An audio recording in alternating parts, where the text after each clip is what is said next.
Você quer mergulhar de cabeça nos strings de Java e entender a fundo como esse tipo de objeto funciona? Então vem comigo nessa aula que eu vou te explicar o que são operações intermediárias e terminais, mostrar como isso garante lazy evaluation que a gente viu no vídeo anterior, explicar como você pode reaproveitar uma cadeia de string e alguns outros detalhes. Se você ainda não me conhece, bem-vindo ao canal, eu sou o professor Manuel Campos. Esse vídeo é parte de um curso de programação funcional em Java e JavaScript. Se você não viu as aulas anteriores, eu vou deixar o link da playlist aqui na descrição. Se você já conhece o canal, mas ainda não é inscrito, aproveita para se inscrever porque isso é muito importante para o crescimento do canal. Então bora lá. A gente precisa lembrar que streams não são estruturas de dados, elas não são utilizadas para armazenamento de dados como uma lista, um vetor ou um mapa. Streams são apenas objetos para processamento de dados. Ele vai utilizar uma fonte de dados que você fornece, como no caso de uma lista. Esse processamento ele acontece num fluxo que a gente chama de pipeline, que seria uma tubulação,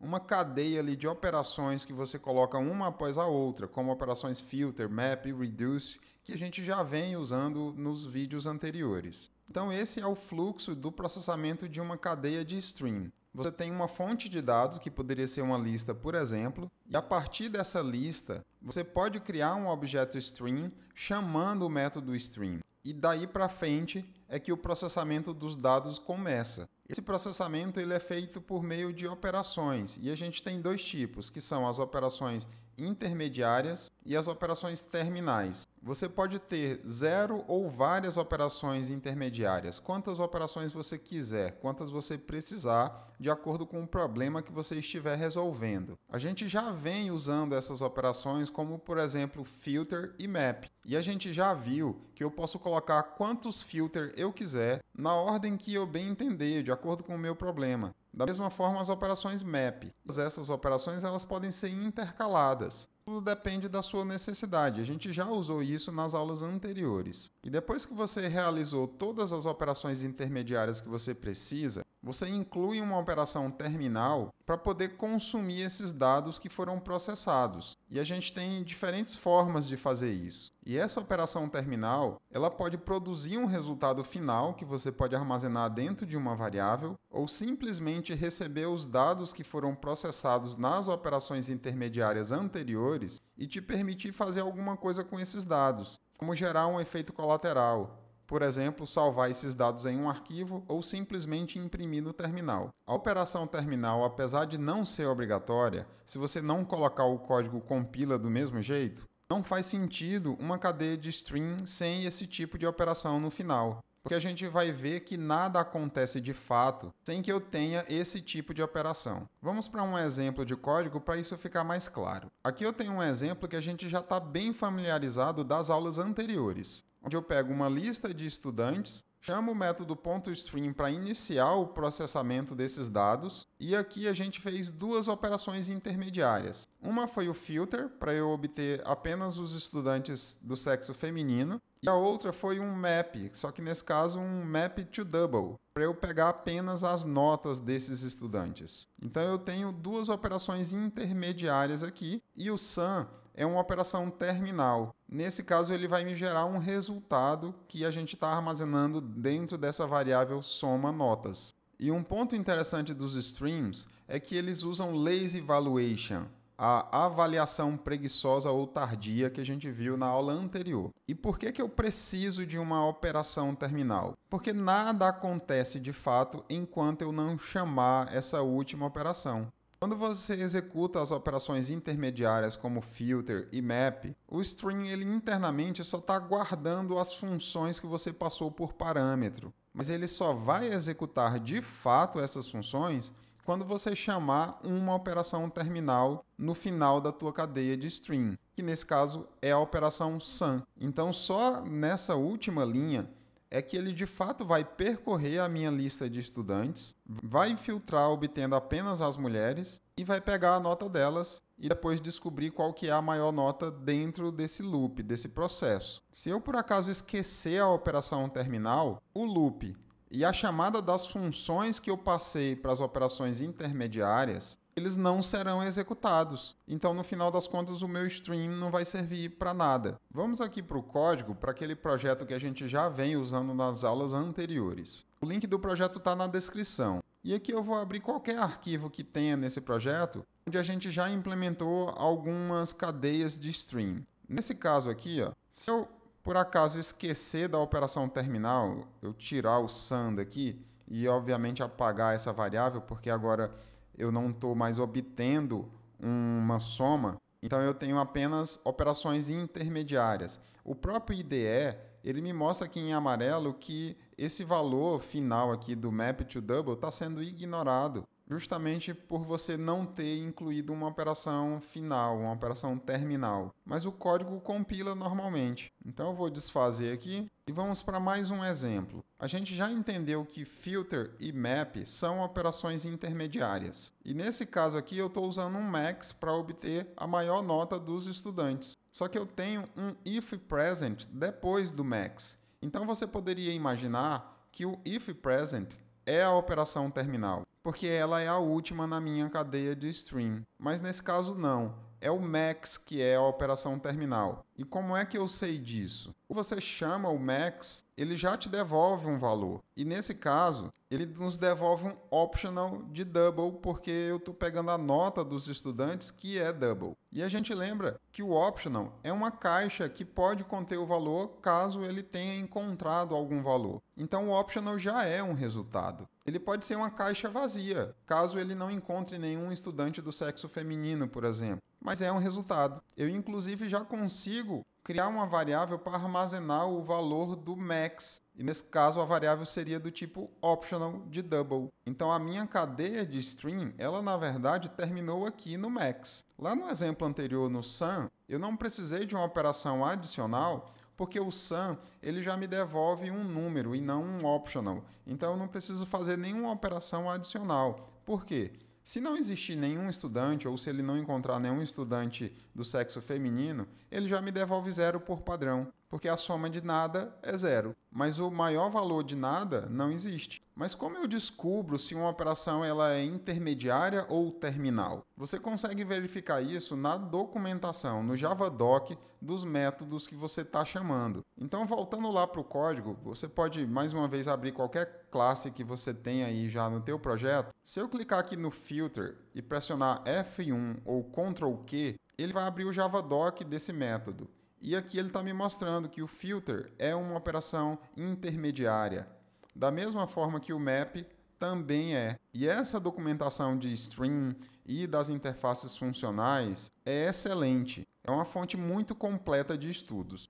Se a gente for olhar o sum, mais embaixo ele vai estar dizendo que é uma operação terminal. E vamos lá para o max. Exatamente a mesma coisa. Eu só tenho algo depois do max pelo fato do max me devolver um optional. O que pode acontecer é de você pressionar F1 ou Ctrl Q e ele não mostrar o Javadoc, porque o Javadoc precisa ser baixado, mas isso não é feito por padrão. Eu vou deixar na descrição o comando que você pode utilizar para fazer o download do Javadoc e ter essa documentação disponível. Mas para facilitar, eu trouxe aqui as principais operações intermediárias e terminais que a gente tem no tipo stream. A maioria a gente já conhece, mas tem algumas novas que eu não vou explicar o que são. Muitas o nome já é intuitivo, então é fácil de você perceber para que serve. Então a gente tem o filter, flat map, map, qualquer variação dele, como map to double, são operações intermediárias, assim como limit, skip, pick, sorted, parallel e distinct. Por outro lado, as operações terminais mais comuns são reduce, sum, min, max, average e count. Todos esses a gente já usou, mas a gente tem outros como find n, find first, all match, any match ou non-match. A gente não chegou a usar ainda nenhuma dessas operações, mas as últimas aqui a gente já usou quase todas, com exceção do toArray. O toList ele cria uma lista, é um coletor, uma operação final que cria uma lista a partir dos dados que foram processados, e o toArray, como o nome é óbvio, ele vai criar um vetor. E com a prática, você vai decorando isso, quem são as operações intermediárias e quem são terminais. E as várias outras operações que a gente já usou, como isPresent, ifPresent, ifPresent or else e várias outras, elas são todas operações do tipo optional, ou seja, não são operações executadas pelo objeto stream. Assim, elas simplesmente não têm essa classificação de operação intermediária ou terminal, porque isso só se aplica a métodos do tipo stream, da interface stream. Por isso que toda vez que você tiver uma cadeia de stream que a operação terminal te devolve um optional, você vai ter algum desses métodos depois dessa operação. Agora vamos entender uma outra característica importante dos streams para que você consiga fazer o teu código funcionar como você espera. Streams nem sempre são reutilizáveis. Isso quer dizer que você não necessariamente vai conseguir passar um stream por parâmetro para um outro método e esse método utilizar esse stream internamente. Isso porque streams são um fluxo e esse fluxo de processamento de dados ele é fechado quando você executa uma operação terminal. Lembra do termo pipeline, que quer dizer tubulação? Quando você chama uma operação terminal, é como você fechar a torneira dessa tubulação e assim você não consegue obter mais nenhum dado a partir desse pipeline. Então a gente consegue passar strings por parâmetro para outros métodos antes de você chamar uma operação terminal, porque a string ainda está aberta e o método que recebeu o string pode utilizá-lo. Mas fazer isso é muito delicado e é suscetível a bugs. Por quê? Você às vezes não pode garantir que o string passado para um determinado método ainda está aberto. Se ele estiver fechado e esse método tentar usar o string, será gerada uma exceção. O mais comum é você passar um novo string para um determinado método. Se você tem uma lista de estudante, por exemplo, você chama o método string e passa o resultado desse método para um outro método qualquer. Como o string acabou de ser criado, ele estará aberto. Então vamos lá para um exemplo para a gente entender isso na prática, de como reutilizar um string. Eu vou criar um método que recebe um string filtrando os estudantes aprovados e depois realiza qualquer operação sobre esses dados. Aqui eu já criei a classe aula10 que estende essa outra classe aula, já coloquei um método main e vou reaproveitar esse código aqui que eu já deixei pronto. Vou só apagar algumas coisas aqui. Como eu quero só os estudantes aprovados, lá na classe estudante eu já tenho um método isAprovado. Se você não tem esse método aí, basta você implementar como eu estou mostrando aqui. Ele simplesmente verifica se o estudante tem uma nota maior ou igual a 6. E aqui eu passo o método diretamente por parâmetro para o filter. Só que eu vou apagar tudo isso aqui da frente e vou colocar um ponto var aqui para ele criar uma variável que vai ser o nosso string. E aqui ele está me mostrando que o tipo é um string de estudante, mas eu vou usar um var aqui no lugar para simplificar as coisas. E agora o que eu vou fazer é passar esse string por parâmetro para um método que eu vou criar. O método ainda não existe, mas eu vou colocar uma chamada para ele aqui e depois eu uso o IDE para criar o método para mim. Esse método ele vai obter a maior nota dos estudantes homens a partir desse string que eu já criei filtrado previamente. E o método vai me devolver essa maior nota. Como a nota é double, eu vou declarar uma variável double aqui, maior nota homens, que vai receber essa função que eu vou criar, que eu também vou chamar de maior nota homens. Você pode ter uma variável e um método com o mesmo nome. Só que esse método eu vou passar o string de estudante que a gente criou aqui anteriormente. E apesar do método não existir, como eu já tenho toda a assinatura, a estrutura dele na cabeça, eu chamei ele aqui do jeito que eu imagino que seria. E assim, quando eu clicar aqui no erro e pressionar Alt Enter, o IntelliJ vai me dar a opção de criar o método e ele já vai criar da forma que tem que ser, da forma que eu disse que deveria ser. Ele me retorna um double e recebe um string de estudante por parâmetro. E agora é só a gente usar esse string que eu tenho aqui para terminar de fazer o que eu preciso, que é obter apenas a nota, fazendo um map to double e um ponto max. Só que como o max me devolve um optional, eu coloco um or else, por exemplo, para dizer que eu quero retornar 0 caso ele não encontre nenhum homem na lista. E agora eu posso simplesmente imprimir essa variável maior nota homens e executar esse código para a gente ver o resultado final. Então está aqui a maior nota. Eu só esqueci de colocar o filtro aqui para verificar se o estudante é homem. E eu já tenho um método lá na classe estudante, isHomem, que faz isso. Mas qual que é o problema dessa abordagem? Se eu pegar esse método aqui e quiser criar a mesma coisa para obter a maior nota das mulheres e trocar, obviamente, aqui para is-mulher e tentar fazer o seguinte, tentar reaproveitar esse objeto string que a gente criou aqui anteriormente a partir da chamada do método stream. Eu vou duplicar essas linhas aqui e vou chamar o maior nota mulheres e trocar aqui a variável. Quando eu executar, vai ser gerada uma exceção. Por quê? Ele está me dizendo aqui que a string já foi operada ou foi fechada. Como a gente chamou o método maior nota homens primeiro e ele executou uma operação terminal aqui, no nosso caso o max, ele fechou o string. Se eu tentar pegar esse mesmo string e passar por parâmetro para esse outro método maior nota mulheres, a gente vai obter o erro. A nota dos homens foi obtida normalmente, ele só deu erro quando eu tentei reutilizar o string para esse segundo método aqui. Então, o que eu poderia fazer? Seria replicar esse código aqui que cria o string com a lista dos estudantes aprovados. E aí eu teria dois streams. Então, a partir do momento que você chama o método stream novamente, você está criando um novo objeto stream. Eu vou renomear esse stream aqui para estudantes stream 1 e vou copiar esse código, vou colar aqui embaixo e eu vou chamar aqui de 2 e trocar aqui para 2.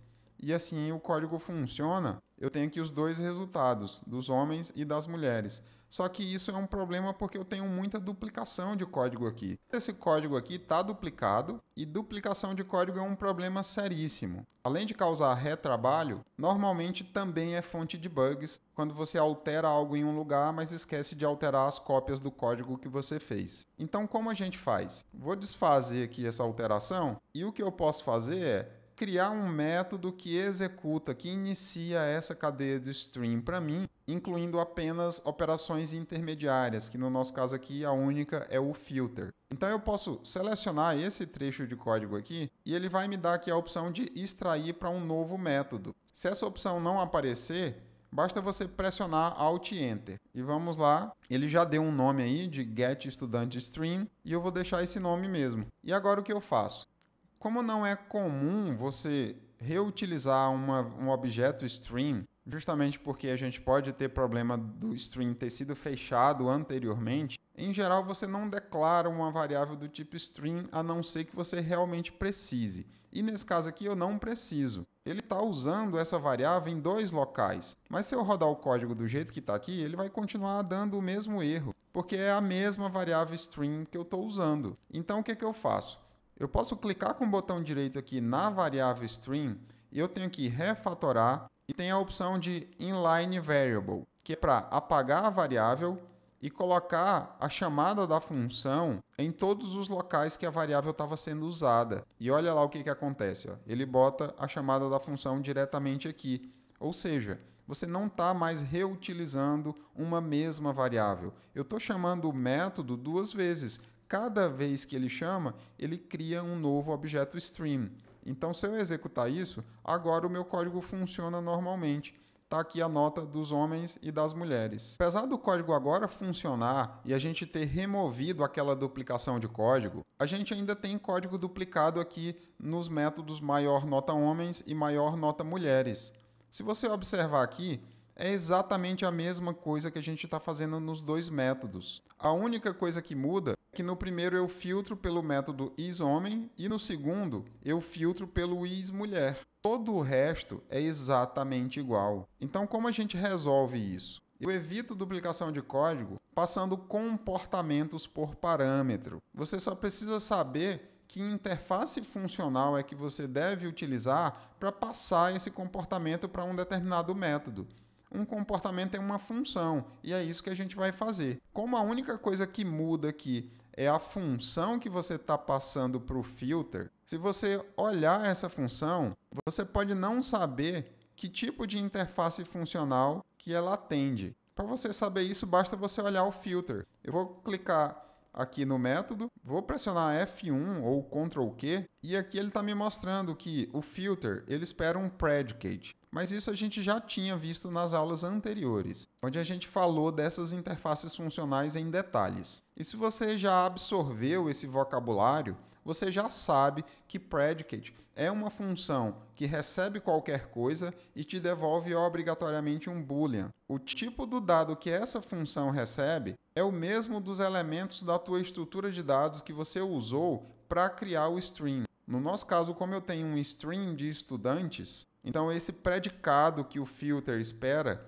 ele vai ter um parâmetro do tipo estudante. Então assim a gente vai isolar aquilo que muda, que é justamente o filtro que eu estou passando aqui. Eu vou apagar então essa outra função aqui, do nota mulheres, e vou renomear essa aqui para maior nota. Vou pressionar um Shift F6 aqui e tirar aqui o homens. E assim, no lugar de eu passar aqui fixo, que ele vai chamar a função isHomem, isso aqui precisaria ser recebido por parâmetro. Só que como a gente está no IntelliJ, ele também tem uma refatoração para isso. Você pode clicar aqui no isHomem, botão direito, refatorar, e tem aqui, ó, introduzir parâmetro. E ele está te perguntando o que você quer introduzir como parâmetro. Eu tenho várias opções, mas a primeira opção aqui é o isHomem, que é exatamente o que eu preciso. Então é só pressionar Enter aqui e ele já criou o parâmetro lá em cima. Só que o nome isHomem é um nome específico. Como é um parâmetro, isso tem que ser algo genérico. Se eu vou passar um predicado que vai filtrar os estudantes, quem decide o que esse predicado vai fazer sou eu na hora de chamar essa função maior nota. Se você quiser ser menos genérico, eu poderia chamar esse predicado de sexo estudante, para indicar para quem vai chamar que ele deveria passar um predicado que filtra os estudantes pelo sexo. Mas isso é opcional, é você que escolhe se você quer definir esse nome desse jeito para indicar que realmente só deve ser um predicado que verifica o sexo do estudante. Mas o nome do predicado não impede que quem for chamar esse método maior nota passe um predicado que verifica outros atributos do estudante. Mas pronto, é uma opção de nome. Se você quiser ser menos específico, você poderia chamar isso aqui de estudante predicate. E como a gente usou uma refatoração para introduzir esse parâmetro aqui, olha como ele já alterou aqui o maior nota, passando o isHomem por parâmetro. Aqui no maior nota mulheres ficou errado, porque a gente apagou esse método e assim eu vou ter que chamar o método maior nota no lugar desse maior nota mulheres. Então é só apagar o mulheres daqui e da mesma forma que eu fiz aqui, ó, eu vou colocar aqui como parâmetro um filtro só que de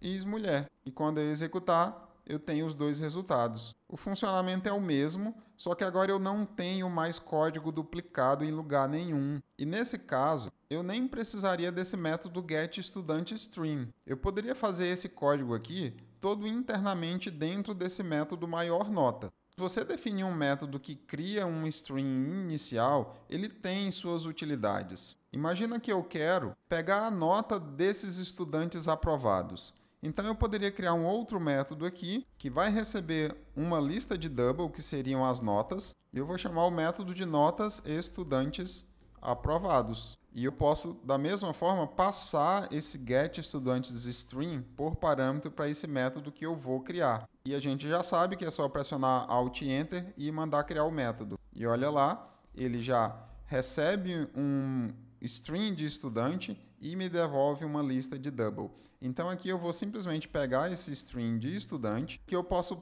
fazer um map para pegar a nota dos estudantes, fazendo estudante getNota, só que a gente vai ver que não tem um toList diretamente. Aquele método que a gente já estava habituado a usar, ele não aparece aqui. Isso porque o mapToDouble, ele me devolve um tipo primitivo, é o double minúsculo. E a gente não tem como criar listas a partir de tipos primitivos, não por enquanto. Então o que a gente pode fazer? Simplesmente um map, porque eu não quero executar operações matemáticas aqui no final. Então eu faço só um map e aí eu vou ter o toList lá, ó. Eu não quero fazer uma soma ou calcular a média, então a gente faz só um map diretamente. E agora se eu pegar essas notas aqui, eu consigo mandar imprimir e eu tenho aqui a lista de todas as notas dos alunos aprovados, nesse caso independente do sexo. Mas percebam que agora sim faz sentido eu ter esse método aqui inicial, getEstudanteString, se você está utilizando esse mesmo string já com algumas operações intermediárias iniciais, que no nosso caso aqui foi o filtro dos estudantes aprovados, e você já quer pegar esses estudantes aprovados e utilizar em vários outros métodos, como no notas e no maior nota. E aí, me conta o que você aprendeu de novo nesse vídeo. Com programação funcional, você tem que mudar um pouco essa sua mentalidade de como que você passa parâmetros para as funções e começar a entender que passar comportamentos, que no nosso caso são interfaces funcionais, vai tornar o teu código muito mais flexível e você vai passar a remover muito mais código duplicado. E passagem de comportamentos, de funções por parâmetro, é um dos recursos mais poderosos de linguagens funcionais. E é algo que você precisa começar a utilizar mais nos programas que você desenvolve. Me conta aí nos comentários. Você já está habituado a utilizar esse modelo de programação? O que ainda te causa confusão? Se você chegou até aqui, muito obrigado por assistir o vídeo. E não é pedir demais você deixar seu like se você gostou, se inscrever no canal caso ainda não seja inscrito. E não esquece de ativar o sininho para você não perder as próximas aulas do nosso curso. E a gente se vê num próximo vídeo.